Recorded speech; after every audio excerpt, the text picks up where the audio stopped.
I'm so glad to be here. The steak and the scissors. Steak and scissors?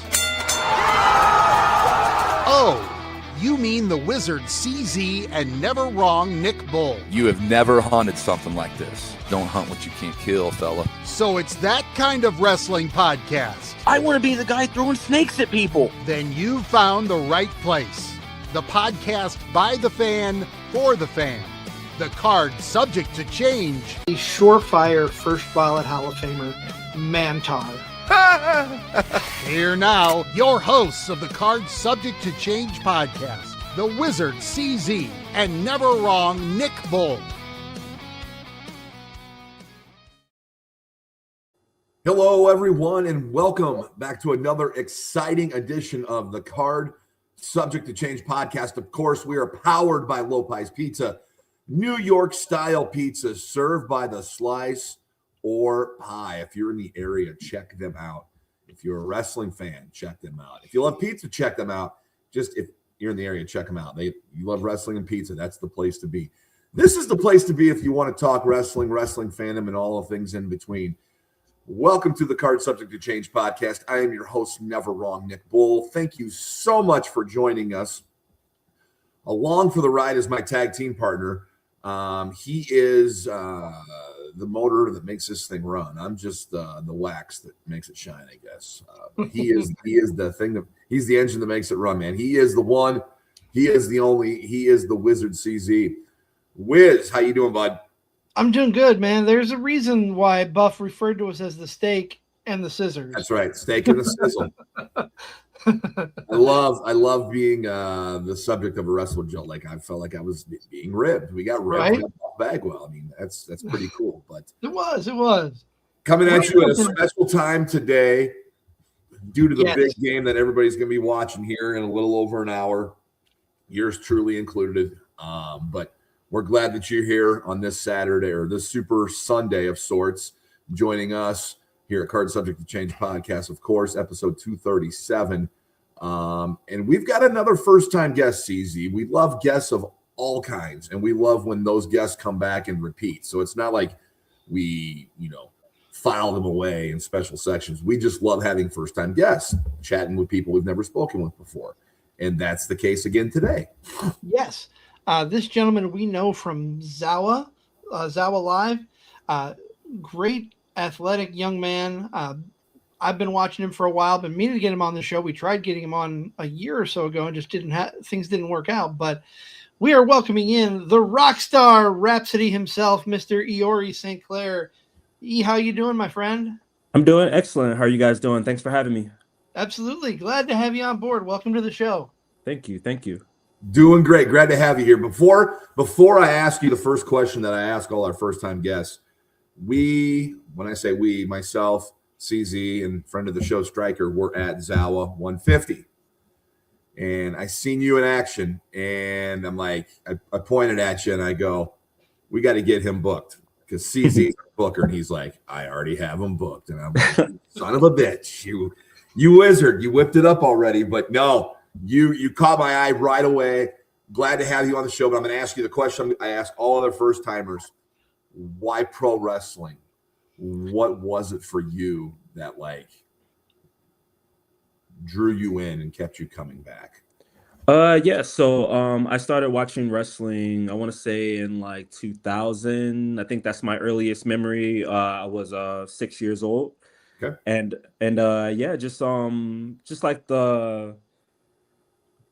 just like how big everything was, the storytelling, the wrestling, athleticism, the characters, how big everything felt like when you see like a WrestleMania stage and like how they're building to all these events and everything like that. And when you're a kid, you're like, oh, I want to be a wrestler, but you don't know what all that entails. So I think that kind of scared me off for a minute, but I kind of stuck with watching it.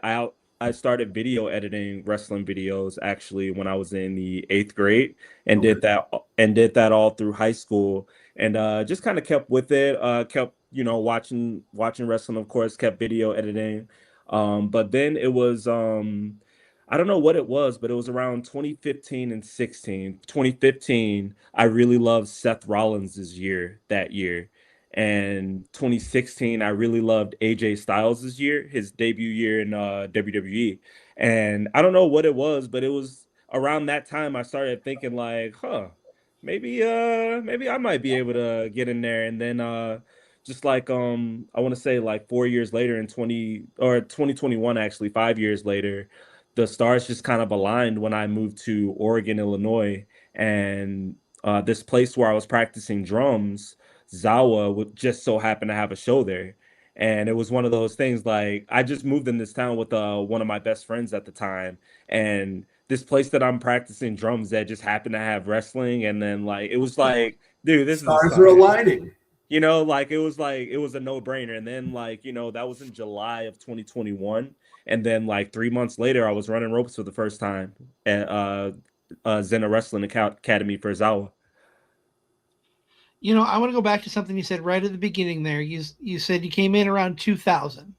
Mhm. Now, hopefully I know the answer to this because I know how things stood in 2000. But when you first started watching, were you WCW or WWE? Definitely WWE. I didn't see much of WCW. I just saw like, they had like games here and there, and I would see like, like N64 games or PlayStation covers or whatever, but I never really Yes. like watched it. I guess I don't know how it happened, but my earliest memory is like going to like Blockbuster and my mom getting like a DVD or something, or me randomly seeing it on USA, like Raw was on USA, and I remember seeing Chris Jericho, and I remember his entrance. That's like the earliest I can look back, or I can dig back in my head, or whatever. Sure. Yeah. I had to ask because I know how WCW was back in the 2000s. That's just going down a little hill at that point, but Yeah, I'd yeah, be curious. yeah. So fast forward, you're training at Zawa.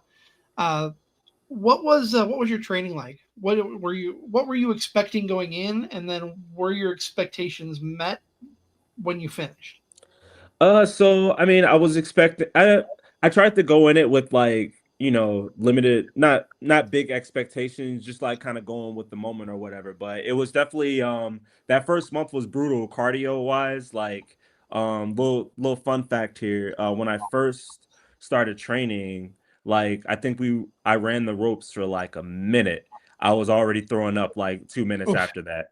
Like and Oh there was no. another moment that was one of the moments where I was like, I don't know about this. And then 3 weeks after that, I had a training session. It was me, another or another new student who I was training with, and then three other students. Two of them had been wrestling for a while. One of them was just like starting training, and we were doing just like some cardio stuff, like this app called Sweat deck of cards, and just like go for it or whatever, see how long you can finish it. And we were going through it, man. I was huffing and puffing. I was like, oh no, man, this is rough, man. But in the end, I'm glad that I stuck it out, man, because it's like some of the most fun I've had in my literal entire life. Like, yeah, I wouldn't trade like my experience from like back then till now for like anything. To be able to do like both is like it's like crazy to like 12-year-old me that I'm like juggling like wrestling and drumming. It really is a dream. You really are the true rock and wrestling connection then of the modern day for sure. Thanks, man.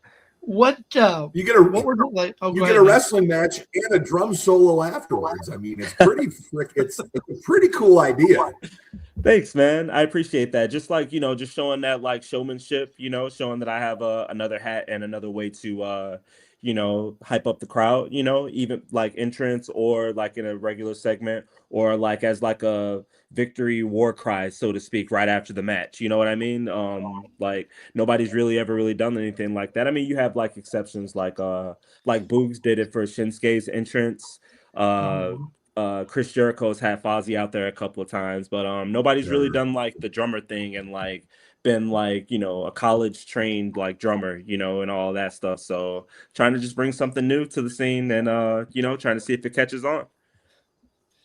And I love it too. I think it's fantastic. Now I will say, I've seen you twice when you did a drum solo in the ring, and both times you got attacked by somebody. So how often does that happen? Do they just Do the other wrestlers just not appreciate your drum music? Is that what's going on? Yeah, I mean, some people just hate the game. Some people just hating, man. Like if they can't just stand to see like somebody that's multi-talented. They're like, oh, he's got his drums. Oh, what does he think he know, or who does he think he is? But hey, you gotta come with it. You can't really be worried about what haters are saying. You just gotta do you, and the people who are for you will gravitate towards you. Absolutely. Or he could be going next level, and every time he does play those drums, that kind of introduces his next feud. Yeah. No. Whoever's attacking him next is like, that's his next program. That's his next feud. So I kind of like it. Well, I remember when you won your match, Zawa 150. I'm like, okay, match is over. I ran over to go get something to drink, and then I hear this drum song, and I'm like, oh, I like it. I'm like, this is a cool idea. I haven't seen anybody go hit the drum set after winning a match at an indie show before. So definitely points for different. It was good. It wasn't awful. Thank you, man. You know what you're doing. So I like it. I think it's cool. Thank you, man. I'm hoping to expand on that and maybe take that on a really big stage one day. We'll see what happens. What was your first match like? Walk us through. You're out of training. You're getting ready to go to the ring to face somebody for the first time. What was that experience like for you? Man, so this was March 6th, 2022. First match was against, he goes by T Money now, but he was going by Ty Montgomery back at Zawa. He's actually the guy that I trained with we trained for 6 months before we had our first match. And man, it was just nerves, as you could imagine, just leading up to it, weeks leading up to it.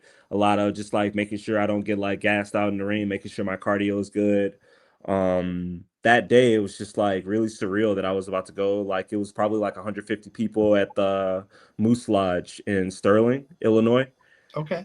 And yeah, man, I just remember being out there. It's one of those things where like it's kind of like an out of body thing. You're just kind of like there, but you're not there, That first like 4 minutes we were out there, the nerves are going.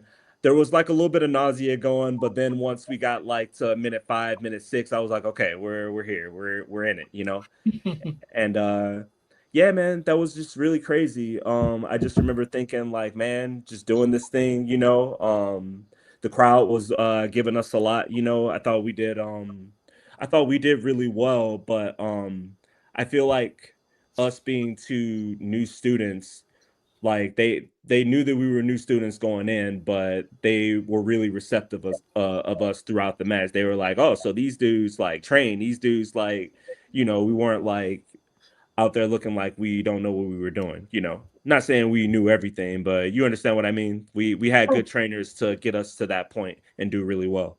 Absolutely. You knew enough. Yeah.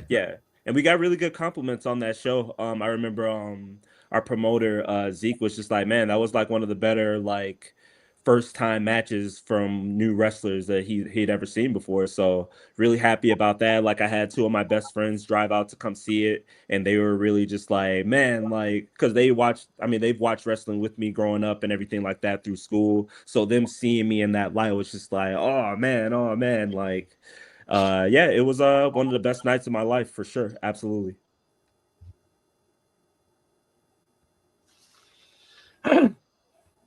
We're chatting with Eori St. Clair here on the Card Subject Change, and the Card Subject Change is powered by New York style pizza by the slice or by the pie. I know they're open for Big Game Sunday here, so if you're in the area, stop on down there. Frequent the sponsor, great name in the area, not only for pizza, but they absolutely love wrestling. It's on there 24/7. So we're here with Eori St. Clair. And Eori, who do you draw your inspiration from? Model your body of work or your in-ring work after, or maybe some of your character after? Who are some of the people you're digging from? So in-ring wise, I love Seth Rollins, CM Punk, Kenny Omega, Shawn Michaels. I love all, like some of the typical like work ratey people that you would think. Like Will Sure, sure. Ospreay, love him. Love like the Young Bucks, Edge, Randy Orton.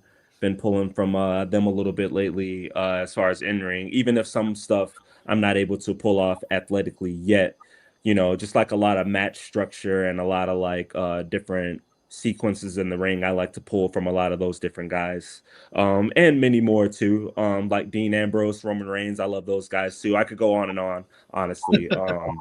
But as far as like character, I've been kind of like, because nobody's really done like the drum wrestler thing. So lately I've just been trying to just go for a more just like what would a rock star look like. He would have like a cool jacket. I've recently just added just these kind of cool spike glasses to my entrance, like a little barbed wire kind of like chain, just to like show just a little bit of flash, you know what I'm saying?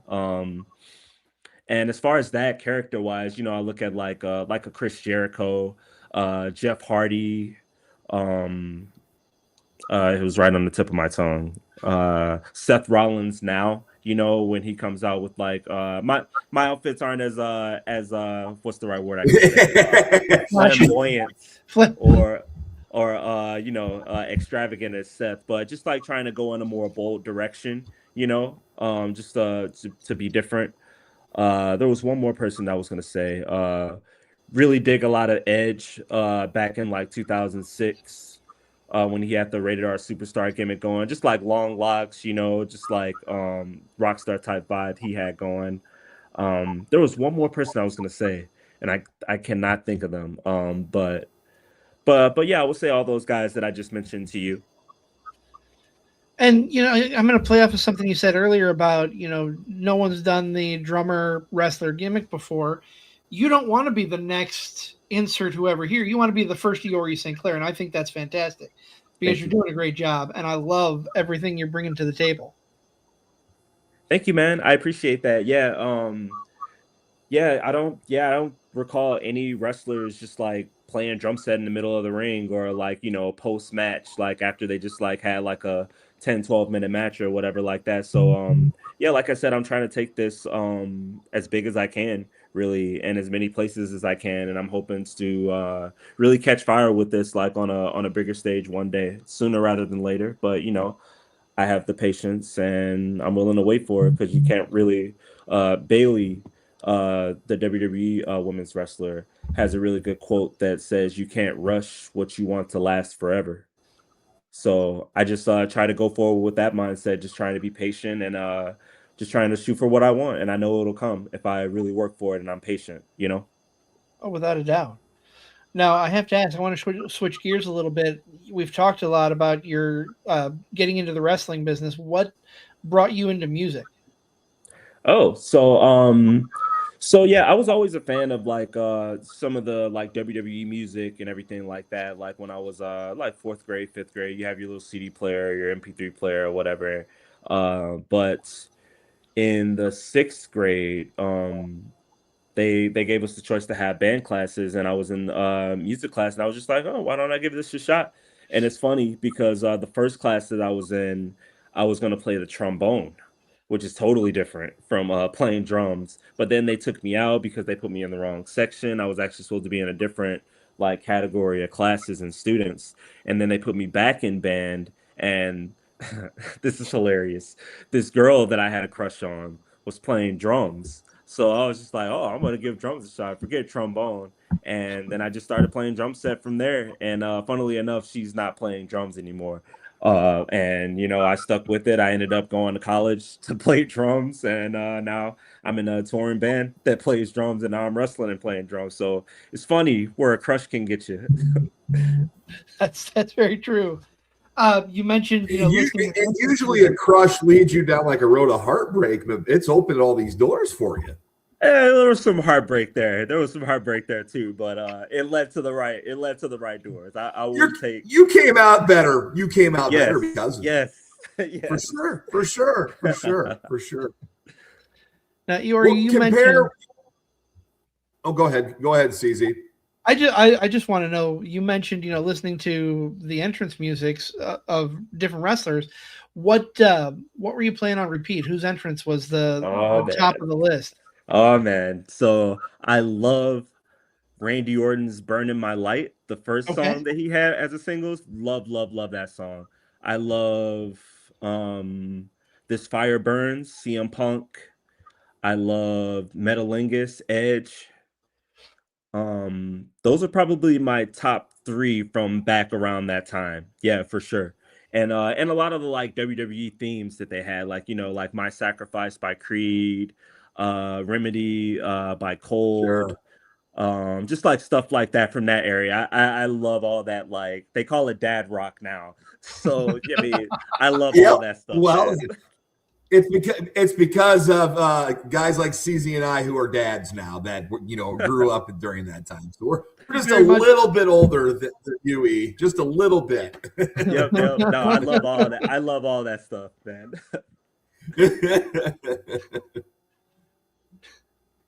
um, you talked about your play drum, in a band. Can talk about compare and contrast working with a band, playing music, and then working with a locker room and wrestling. That's a really interesting question. That's a good question, actually. So when I'm out on the road, actually, so with Marvin, we go from town to town. Usually, it's a different city every night. Like I just got off of tour a couple weeks ago. We had 15 shows straight, different city every night, and I'm trying to figure out what's the best way to word it. It's interesting because like in wrestling, I mean it's the same. I'm trying to like maintain everything while I'm off the road. Like I practice like multiple hours a day, most days, and I'm trying to work out or do cardio multiple days a week as well. So sometimes the days get really full. I'll go to like my day job when I'm off the road, and then I got to come home and practice for like 2 hours, and I got to hit cardio and everything like that, and then try to get like a match study in here and there too. So it's interesting trying to balance both because you really have to like prioritize your time. And I don't have a significant other. I don't have kids or anything like that because this is my main priority right now. I just need to see Sure. this through to where I really, really want to go with it. So yeah, it's interesting. Just like trying to prioritize time. Sometimes I don't get to practice drums because I'll have like yesterday I was at Dreamwave and that's like an all day thing.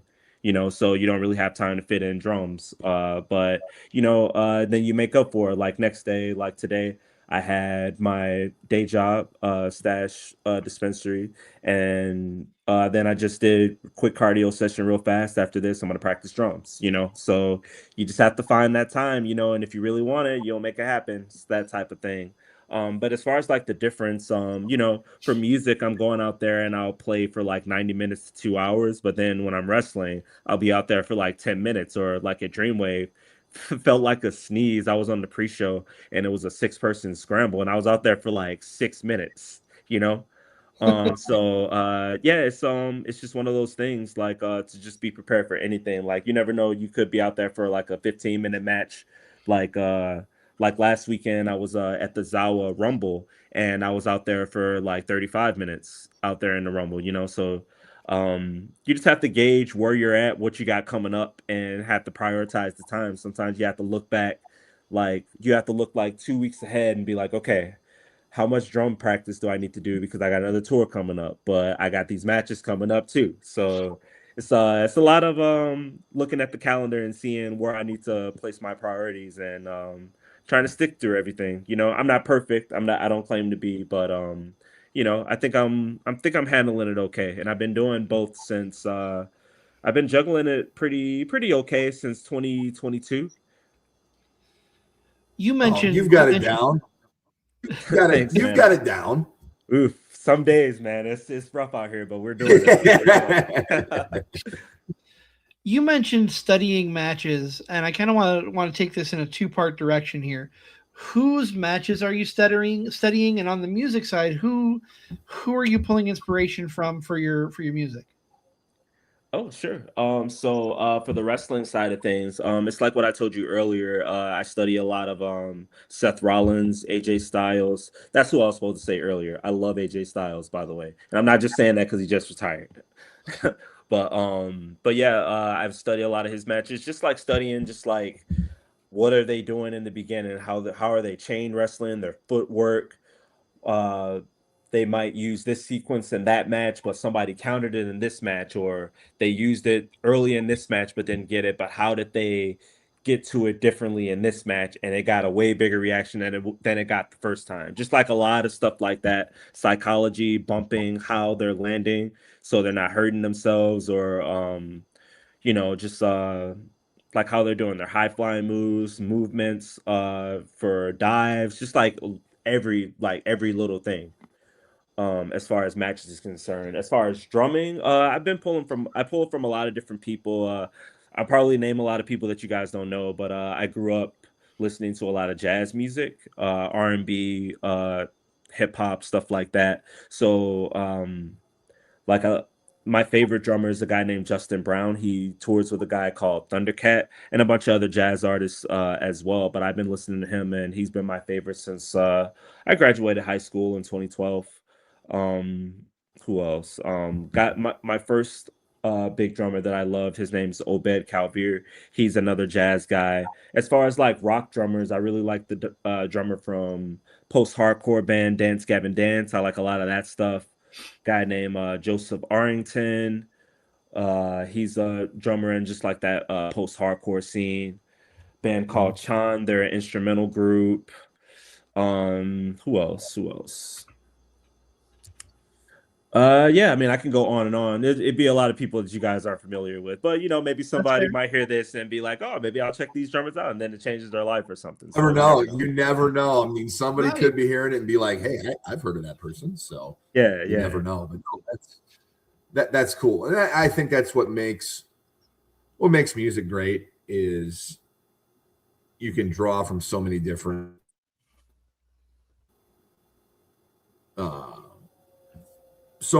sounds, inspirations. Same with wrestling. You can draw from so many things. Like there's not just like one kind of music. There's not just one kind of wrestling. That's why I've always seen wrestling and music go hand in hand. Like ever since wrestling music was introduced as entrance music and stuff. I mean, that's wrestling and music go hand in hand, and I think that's why it draws so many people in. Wrestling is music, the music side of it, and then they see the wrestling side of it. I think music has a lot to do with how big wrestling is.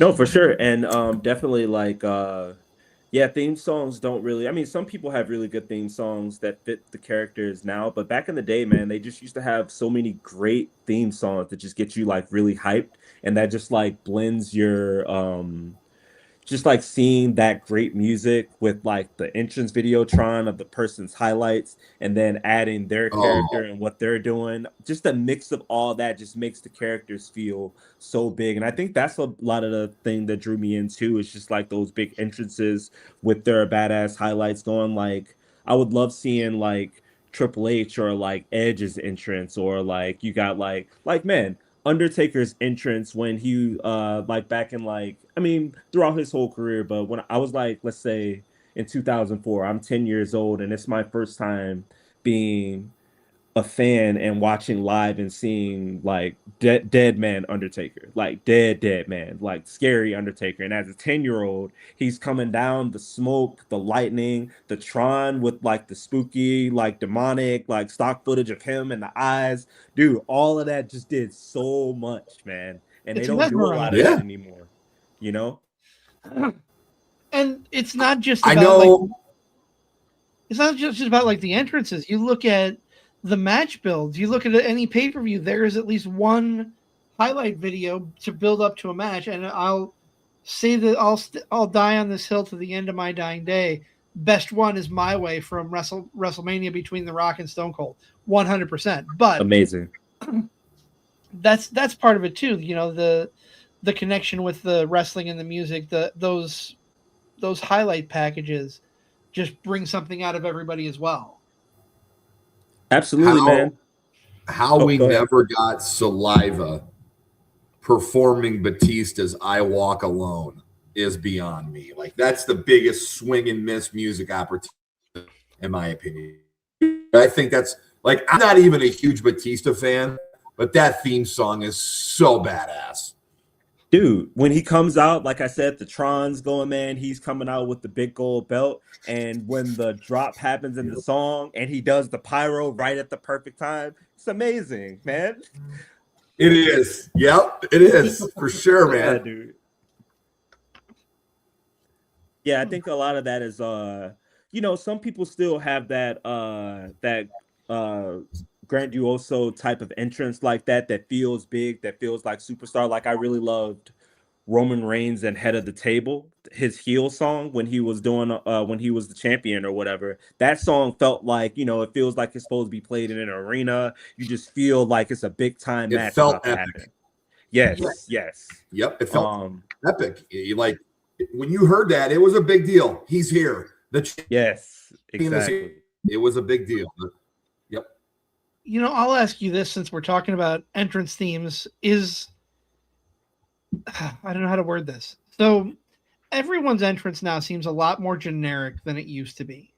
Like, you have to wait for someone to step onto the entranceway to really know who they are a lot of times. Mm-hmm. I mean, you have like the one that pops in my head right now that is probably the most recognizable today in my head is Kit Wilson. His new theme just pops and you know right away who it is. Yes. But everybody else is the entrance theme a dying art in wrestling as far as the big leagues, do you think? Do you know what I'm trying to say? It just doesn't feel as magnificent as it used to. No, absolutely. I think there are some people that have great theme songs still, but overall big picture, I think a lot of that is missing because you'll have like a Royal Rumble and you barely know, like Finn Balor didn't really get like the biggest pop that he should have gotten last year's Rumble because his theme wasn't like super recognizable right off the bat, because it's Finn Balor, but he just got like kind of a lukewarm reaction, like, oh, it's Finn Balor, when it should be like, oh, Finn Balor's coming in the Rumble, Right. Like I said, there are some really great theme songs nowadays. Like for me personally, like you said, Kit Wilson, he has a great theme and it matches like his vibe. I really love Seth Rollins' theme. It's hit or miss for some people, but I love it because of the crowd interaction and the burn it down. It just feels hype for me personally. If I'm not talking about Def Rebel, Def Rebel, like I said, Roman's Head of the Table is good. Rhea Ripley has a really great theme song. So CSFO, they had some really great theme songs. Like Finn Balor's theme for them was really great. Love Shinsuke Nakamura's theme song by them, amazing. Back when Bailey was the hugger, that theme song fit and was great. Yes. Like, you know what I'm saying? Like a lot, it's not super like there are some still, but overall big picture, there definitely needs to be like, because I mean back in the day, like you would also have a bunch of people where they're coming out too, like Eddie Guerrero. When you hear like Latino Heat, it's like the vibe. You know what I mean? Yep. Or ooh, Chavo. You know what I'm saying? Like, yeah, man. And that's something I'll give credit to AEW for, is their entrance themes are a lot more recognizable than WWE's right now. Sure, in my opinion. You hear a specific theme and you know who it is. But like you look at MJF, you hear that you know right away. Okay. Yep. But then totally agree. You look at the WWE side, and the Judgment Day doesn't have recognizable themes anymore. Right. When Edge first started it, and they had is it Other Side, I think is the name of the song. I'm trying to Alter Bridge, yep. Oh yeah, yep. Alter Bridge's theme for them was a banger, and now it's just like throw some dark sounding music on there that nobody's gonna recognize. No, I feel you. The Judgment Day's current theme, it grew on me, but it's not obviously not Other Side and Alter Bridge, you know. So I feel you. I feel you on that, man. You are tuned into the Card Subject to Change podcast, the podcast by the fan, for the fan, powered by Low Pies Pizza, New York style pizza served by the slicer pie. go down if you're in the Quad Cities. Check them out. Always a good time. Always wrestling on. You're bound to run into a wrestling fan down there, and some good people in general. And we are here with Eori St. Clair, talking all things music and wrestling. Eori, let's kind of look at your fandom a little bit here. And this is where Nick's questions usually come in, but I'm gonna ask it. What are you currently gravitating towards as far as what you're watching? You mean as wrestling wise? Yes. I check out like I don't check out big shows, or not big show. I don't check out full shows a ton just because I got a lot going on or whatever, but usually I check out like a lot of highlights. If I hear something's really good, I'll watch it, or big title fights. Like I've watched like all of CM Punk's like world title matches this year. When the stakes are high, I'm watching like Royal Rumble. I got to watch that with like a lot of the Zawa Live locker room, like stuff like that.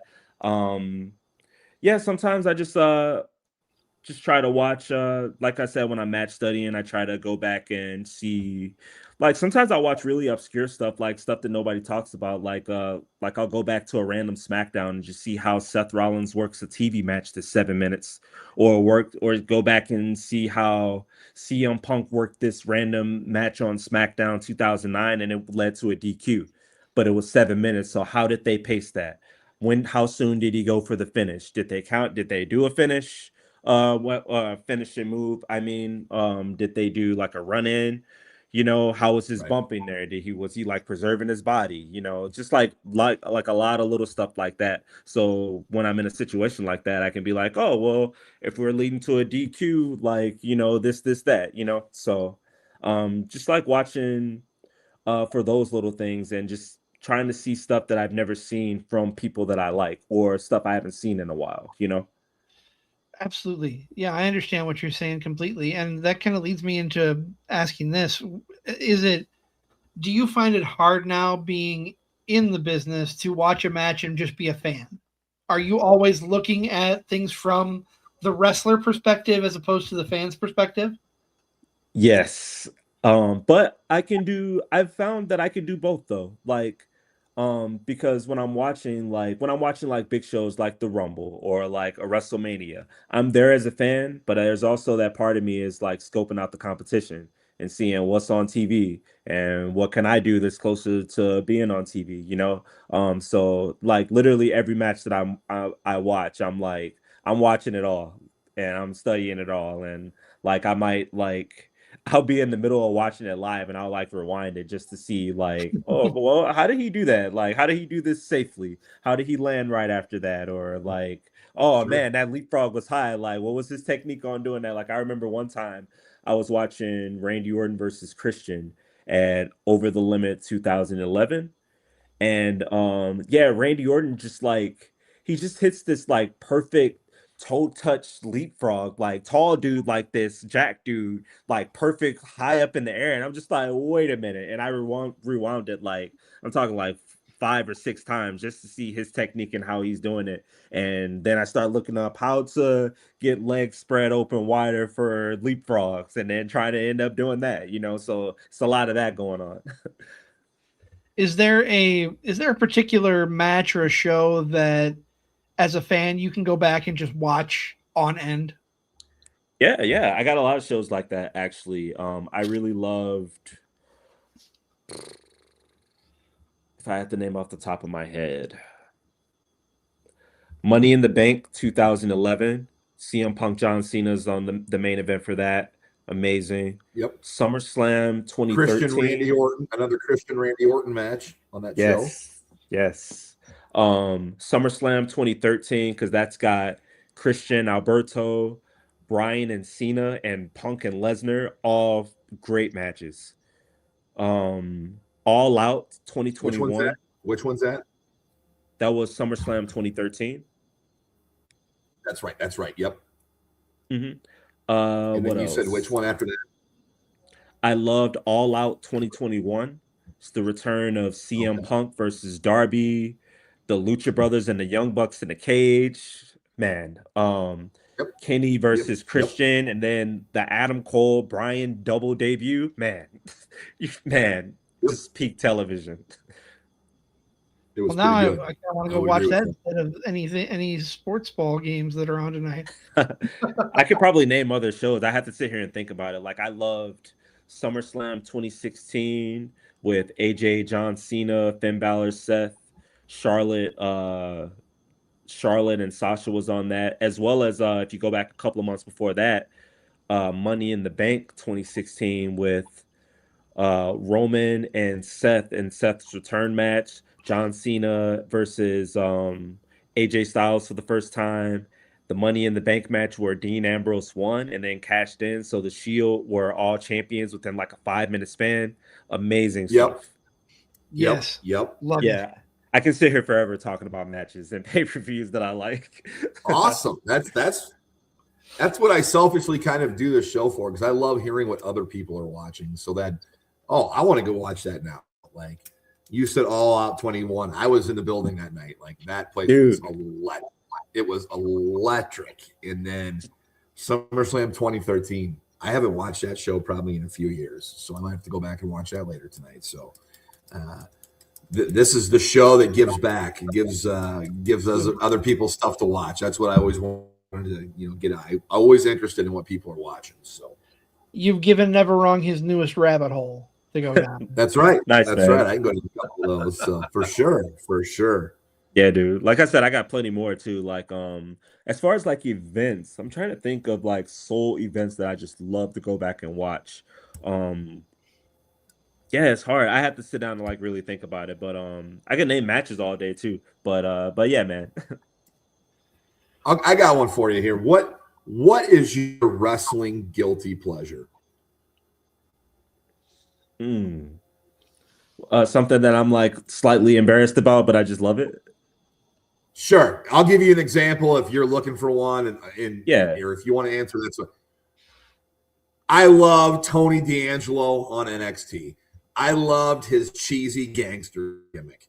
I know it was cheesy, but I love it. And that's why I love NXT. I love like the backstage junior high production level drama. Okay. Now that he's back, I love him even more. So like whatever Tony D does, I'm gonna love. So like Tony D is my guilty pleasure. Gotcha. Guilty pleasure, man. Let me think about that for a minute. I'm trying to think of some like stuff that I've liked recently that was just kind of like everybody else is like, but I was just like, oh, this is great. Man, that's a CZ, hard one. do you have one? I mean, more than anybody, Nick, I have an affinity for garbage wrestling. I'll watch 2,000 pay-per-views from WCW any day of the week. Particularly the ones that stand out the most are Slamboree 2000 and Bash at the Beach 2000. Those were atrocious, but I love every minute of it. Right. Man, that's a hard one for me. I'm trying to think. It's hard for me to come up with one. Actually, that's a hard question. I'll have to come back to that one if you got another question, and maybe I can think on it. I'm trying to think of a guilty pleasure, and it's hard for me to think of one, man. That's a hard one. So while you think on that, let me give you let's go a different direction here. For sure. Name of the show's Card Subject to Change. So we like to do some fantasy booking on occasion.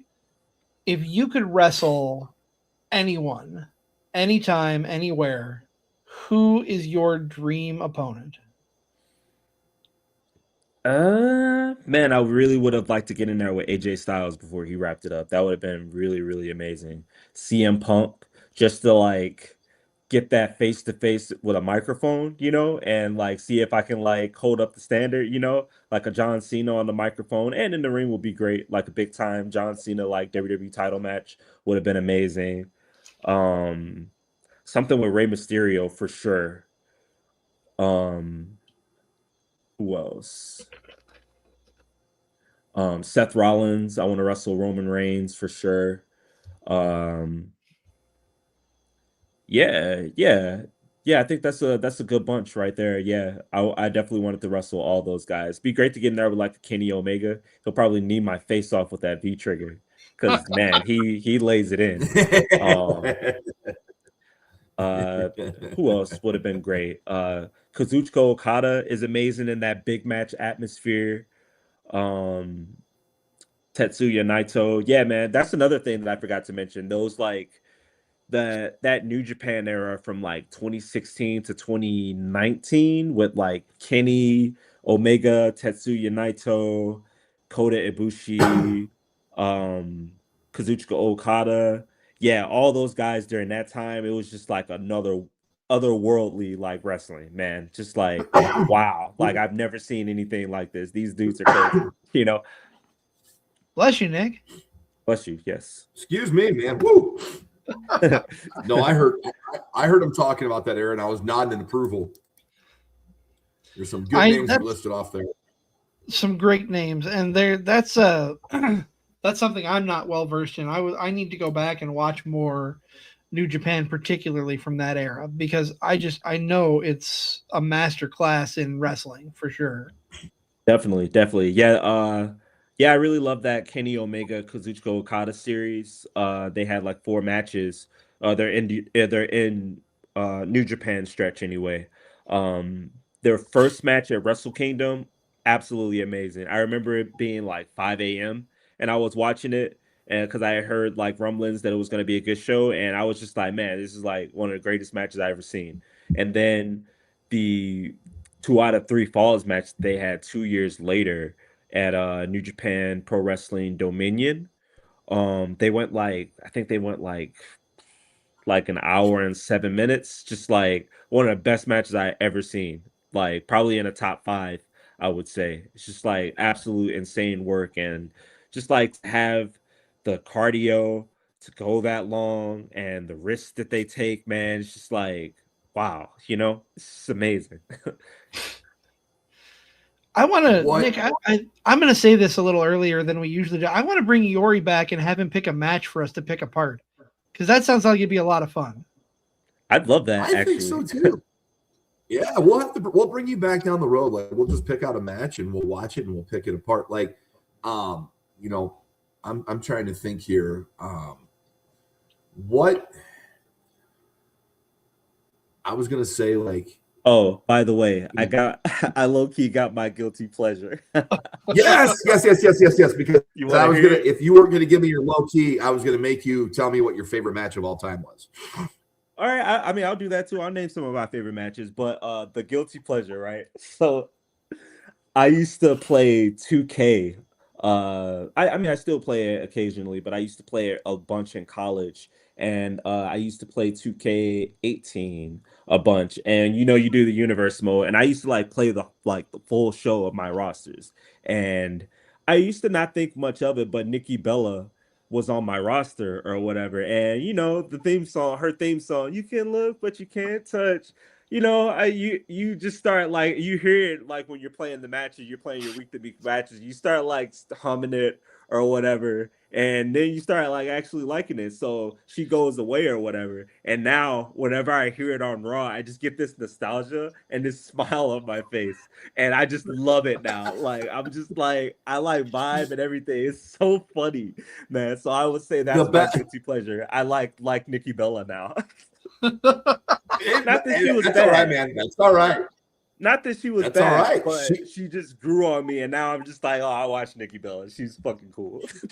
I hear that music and it cracks me up because I love when she turns to the side and does this move, she does that little shake. It cracks me up.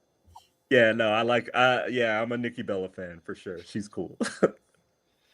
Nick just doesn't want to tell you that he dances to that music every night before he goes to bed. Yeah, that's the alarm. When it comes on, I try to do that. It's a catchy theme. It's a catchy theme. As soon as it comes on, you know who it is. It's catchy. Exactly.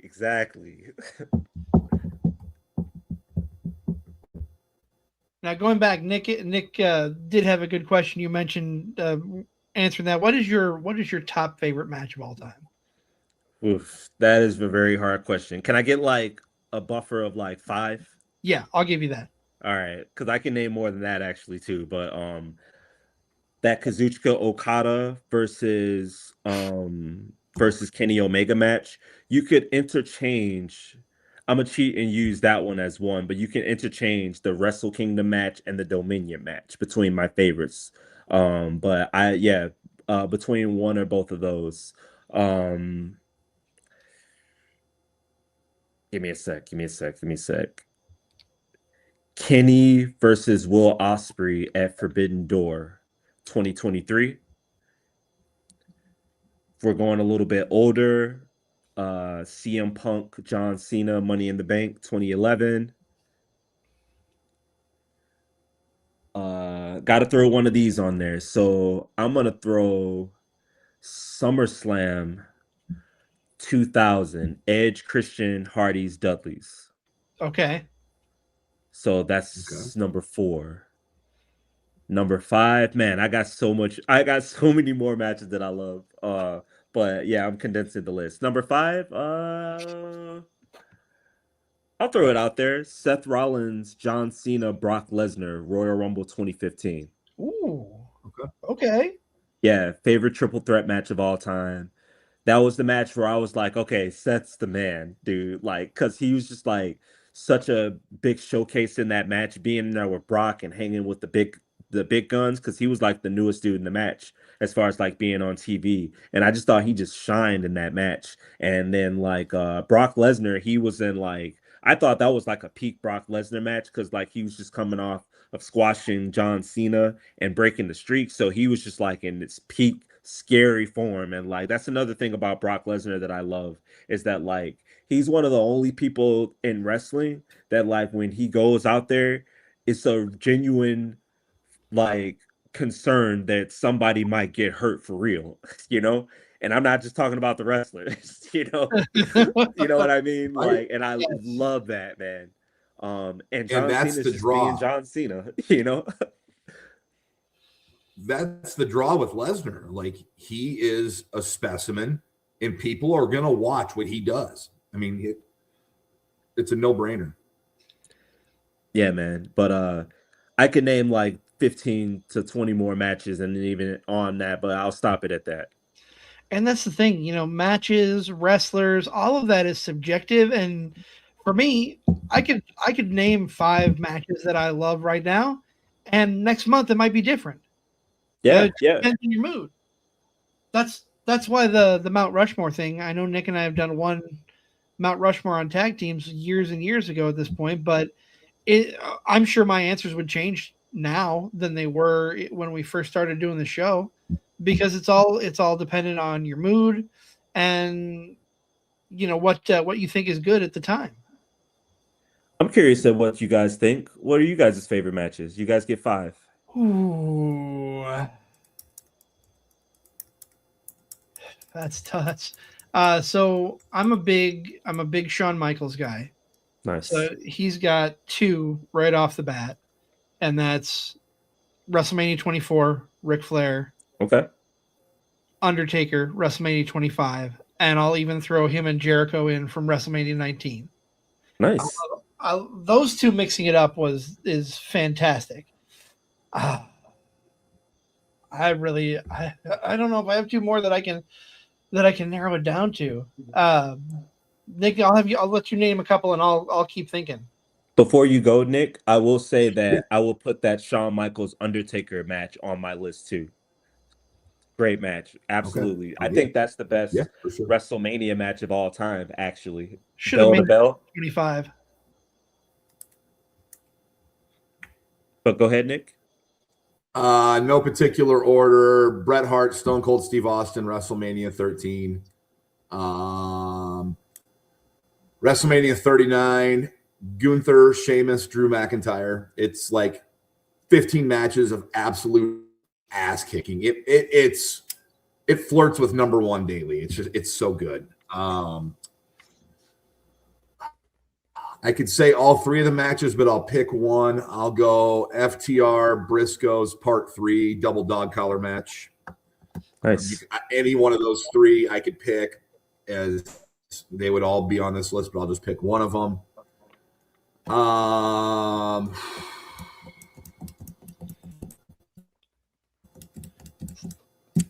I really like Samoa Joe against Kenta Kobashi from Ring of Honor. If you've ever seen that match, it's like 33 minutes of two dudes just beating each other up. The crowd's amazing. I'm trying to think recently. And you guys said Shawn Mike. I mean, that is on 25 is amazing. I'm just trying to think of something different that I really loved.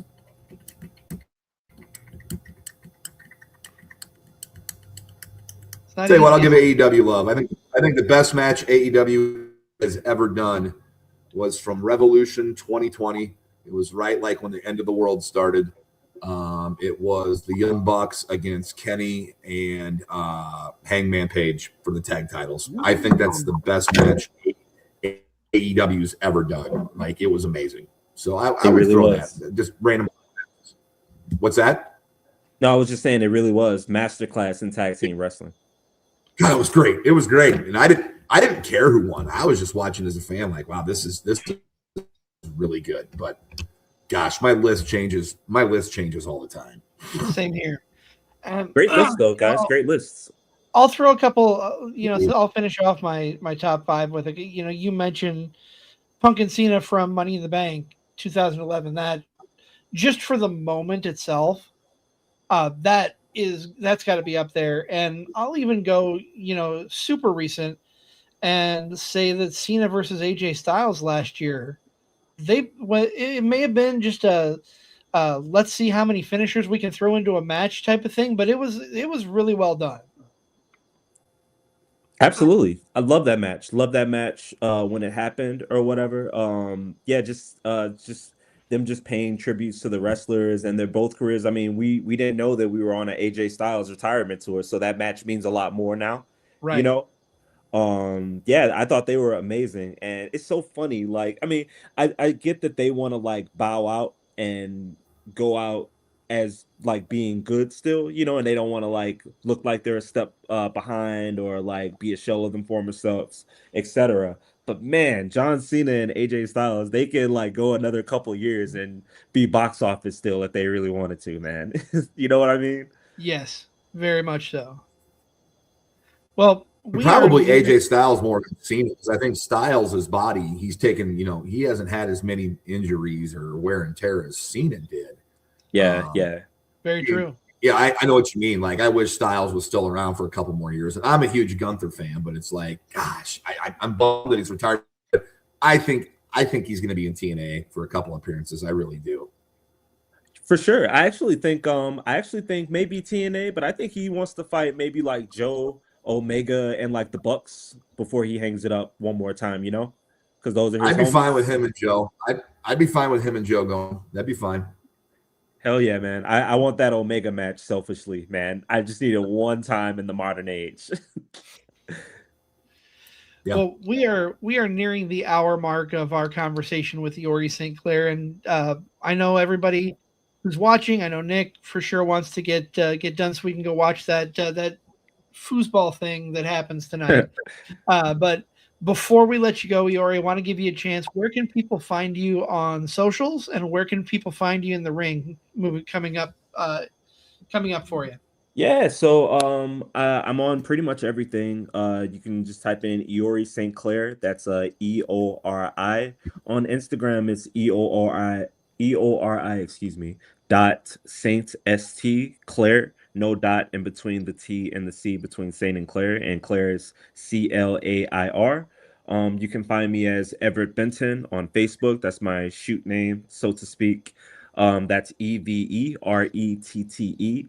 Benton, B as in boy, ENTON. You can find me. I'm on TikTok, Eori St. Clair. What else I got going? Wrestling wise, I'm gonna be wrestling this Friday at Homegrown Wrestling. We're gonna be in Chinoa, Illinois. Then the weekend after that, on February 21st, I'm gonna be at Social Experiment Wrestling, and I want to say that's in Clive, Iowa. I might be mistaken. It's either Clive or Sumner, I believe, Iowa. And then I'm not going to be in the ring till March 14th for Social Experiment Wrestling again. And Zawa has a show, but I won't be on that next month or this month, unfortunately. But I will be back at Zawa on April 4th, I want to say, which is a Saturday. And I'll always be updating my socials if something comes up. I hang out at other wrestling shows too. Like I was just at Bloodstone Wrestling, hanging out and helping out Friday night. Sometimes I'm at Dreamwave. So I keep my socials up to date to where you can find me. Awesome. Yeah. So definitely go follow Eori. And if you get a chance to see him, by all means, I recommend highly checking out his matches anywhere you can. Thank you so much for coming on. This has been a fun conversation, and that hour flew by. I just want to say. Yeah, absolutely. Before we get out of here, Nick, a couple of things we're going to preview next week. Next week, we have a former Ring of Honor champion in our midst. We are bringing on Michael Elgin to talk about his podcast and talk about his life in wrestling. That I'm looking forward to. I'm really excited for that. And then I'll also mention we our Wrestling with Fitness show at the end of February. We announced the guest. We have the Death Dealer coming on February 25th. So I'll just mention that real quick before we hop off of here. So super excited, but next week's going to be a lot of fun. Nick, what do you think? I'm looking forward to it. I was looking forward to this show, and it was awesome, and I can't wait to see what's next. I don't want to wish our time with Eori St. Clair goodbye, but we will definitely have him back on the show for sure. Yeah, I'd love to be back, guys. This was a lot of fun, just talking wrestling, talking about matches. Like I'd never really talk about. I mean, also I'm at wrestling shows, but I don't really talk to people about like the nerdy stuff that I like in wrestling matches, or this obscure match from 15 years ago. Do you see that spot, bro? So. Well, you're in the right place. Yeah, 100%. Yeah, dude, it's nice to talk like wrestling for people who know the lingo and all that stuff. So this has been great. Sure. Well, thank you again. We appreciate you coming on and definitely look forward to having you back down the road. That is going to put a bow on this episode of Card Subject to Change for my tag team partner, Mr. Never Wrong Nick Bull. I am the Wizard CZ, and we will see you back here on another edition of Card Subject to Change.